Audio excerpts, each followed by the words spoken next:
Hello and welcome to a new episode of EU to You. We are an international team trying to understand more about Central and Eastern European countries. We want to get closer to the culture of our EU fellow member states. I mean, we live in the same union, but sometimes we don't know each other very well. Today we talk about Romania. It is a state at the north of the Balkan Peninsula on the shore of the Black Sea. What is Romania famous for? Well, for example, for the beautiful landscape of the Carpathian Mountains, wine, fortresses, Dracula, the gymnast Nadia Comaneci, and many other things. But let's start from the capital, Bucharest. With almost 2 million inhabitants, Belle Epoque building, animated nightlife, Bucharest is one lively metropole. The legend has it that it was founded by a shepherd named Bucur, whose name literally means joy. The shepherd became dear to the local traders because of his flute playing and his earthy wine, and they decided to name the place after him. Talking about wine, a lot of you may know the French or Italian wines, but did you know that Romania is actually the 9th biggest wine producer in the world? It is also one of the oldest wine regions.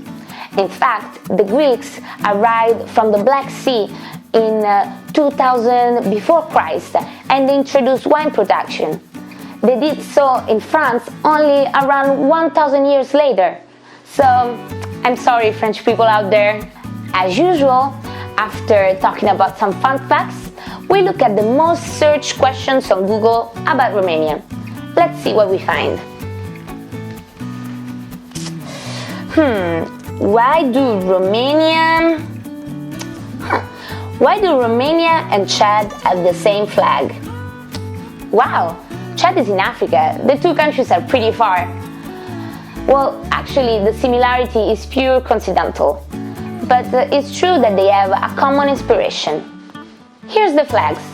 They are identical besides one little thing. Can you spot it? Come on, look better. Yes, the blue strip in the Romanian flag is slightly darker than in the flag of Chad.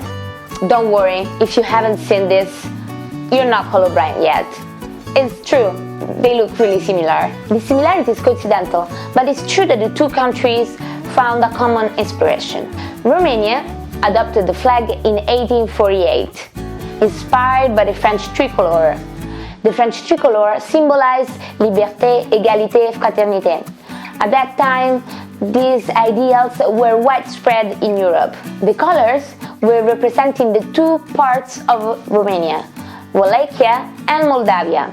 Chad began to use its present flag only in 1960, after getting independence from France. At that time, the two flags looked different because the Romanian flag looked like this.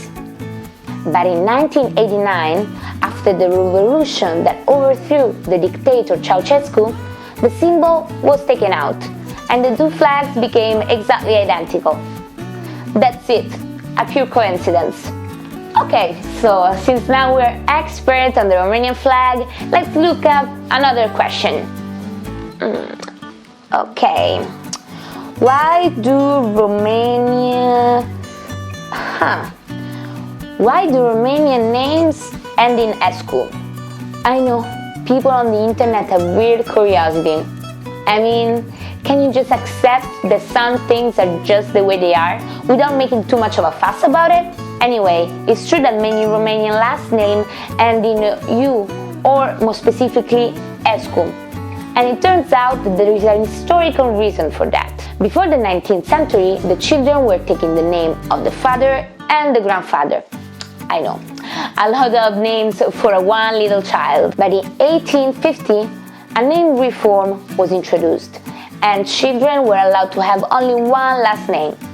So the default option was to use a patronym. So Ion's son was called Ionescu, and Petre's son was called Petrescu. The suffix derived from Latin.